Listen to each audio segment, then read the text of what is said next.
Ayan mga ka 5'9", no? Ito yung aking bahay or kubo dito sa bukid. Ayan. Oh. Ganito ka hirap pag nasa bukid. Lalong-lalo na pag galing ka sa ibang lugar. Pag uwi mo tapos ganito. Ganito lang yung buhay ng mahirap. Isang mahirap. Yan. Sus. Butas na. Yan. Yan, kung mapapansin ninyo, puro damo na. Yung paligid. Yan. Wala na kasing nakatira dito eh. Pagka galing ka sa ibang lugar, tapos uuwi ka na, ito yung abutan mo. Ayan, nasira na. So swerte na lang mamaya kung hindi uulan, makakatulog tayo. Pero pag umulan, hindi tayo makakatulog dahil butas-butas na yung kubo. Ayan, butas-butas na yung bubong. Dahil kasi ito sa sa dahon ng ano kasi ito, yung tawagin plakata. Yan. Ayan, butas-butas na. So swerte natin mamaya kung hindi uulan, makakatulog tayo. Pero pagka umulan, malas natin.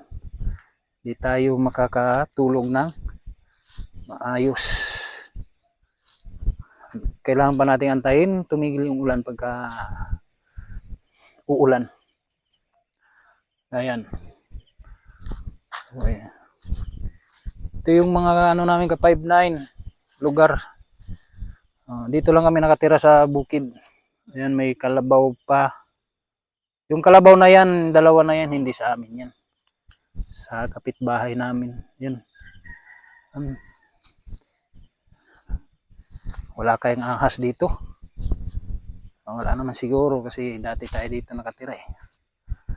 Pero nga, ito nga lang, pag galing tayo sa ibang lugar, tatrabaho tayo sa ibang lugar, o pag uwi mo, speak mo, ganito talagang dadatnan mo. Butas yung bubong mo. Yan. Ito tayo sa loob. Ayan, butas na yung sahig. So, lulusot tayo dito. Ayan.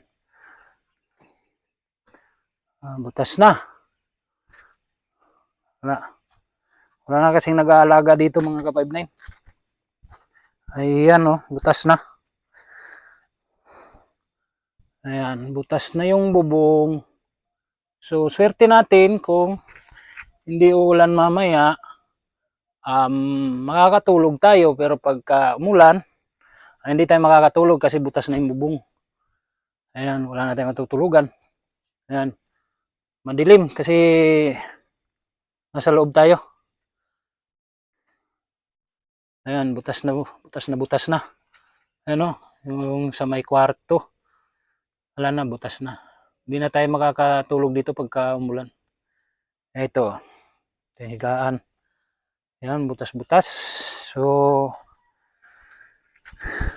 wala talaga.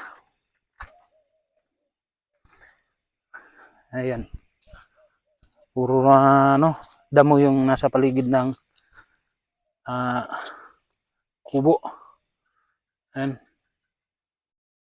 Ayan.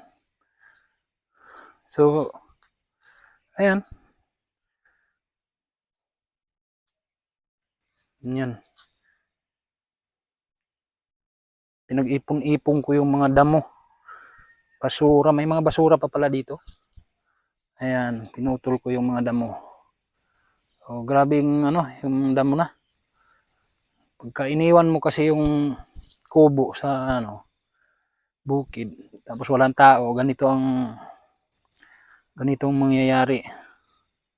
So, yan. butas. Kawawa yung kubo namin. Ay, yung kubo ko pala. Kawawa. Ayan. Sa may mga kubo dyan, sa mga bukid, no? Pagka umaalis kayo, pagbalik ninyo, ganyan talaga ang mangyayari. Damo sa paligid ng kubo, din butas-butas yung bubong. Ayan. So ayan mga 5-9. Yan, hanggang dito na lang.